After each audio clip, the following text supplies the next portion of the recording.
A special thank you to each of our subscribers who make this channel possible. Here's today's story. In a significant political shift, French President Emmanuel Macron's office has announced the formation of a new government following the collapse of the previous cabinet in a historic vote. This unprecedented event was triggered by intense disputes over the country's budget, leaving France in a state of political deadlock.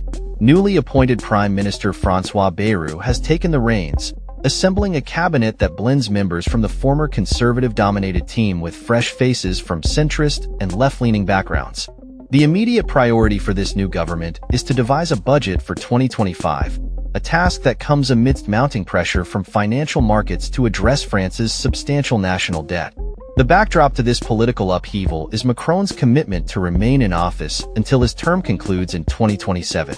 However, the president has faced significant challenges in governance since snap elections held during the summer resulted in a fragmented National Assembly, with no single party securing a majority. Bayrou, who has a wealth of political experience, has been actively engaging with leaders from various political factions in a bid to establish a stable coalition that can navigate the complexities of the current political landscape. Criticism has emerged regarding Bayrou's consultations with Marine Le Pen's far-right National Rally Party, with some observers questioning whether the newly formed government can gain the trust of lawmakers who are wary of returning to the previous administration's policies. The resignation of former Prime Minister Michel Barnier, following a no-confidence vote spurred by budgetary conflicts within the National Assembly, has left a power vacuum that Bayrou must now fill. Le Pen's strategic alliance with leftist factions played a pivotal role in Barnier's ousting, highlighting the unpredictable dynamics of the current political environment. To ensure the longevity of his government, Bayrou will need to secure support from moderate legislators across the political spectrum, a task that may prove challenging given the contentious nature of recent events. In terms of key appointments, banker Eric Lombard has been designated as the finance minister, a critical position as France strives to meet its commitments to European Union partners regarding deficit reduction. The country's deficit is projected to reach 6% of its gross domestic product this year, necessitating a careful balancing act in budgetary decisions. Lombard's previous experience as an advisor to a socialist finance minister in the 1990s may provide him with the insights needed to navigate these turbulent waters. Bayrou has indicated his support for tax increases championed by his predecessor, yet the new government's ability to strike a balance that satisfies a majority of lawmakers, many of whom are frustrated by proposed spending cuts, remains uncertain.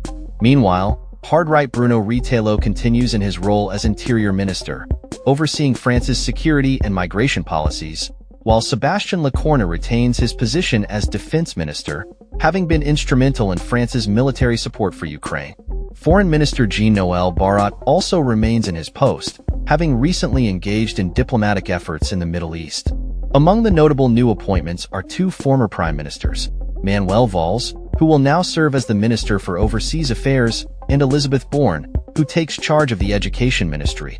Their inclusion signals a potential shift towards a more experienced governance structure as Bayrou attempts to stabilize a government in flux.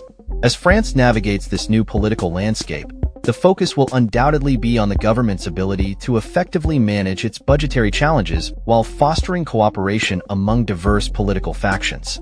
The coming weeks will be crucial in determining whether this new cabinet can establish a sense of stability and trust among lawmakers, ultimately ensuring the continuation of governance in a country grappling with significant financial pressures and political fragmentation. That's all for this story. We upload videos every day covering many different subjects, so hit that subscribe button to stay informed. Thanks for watching.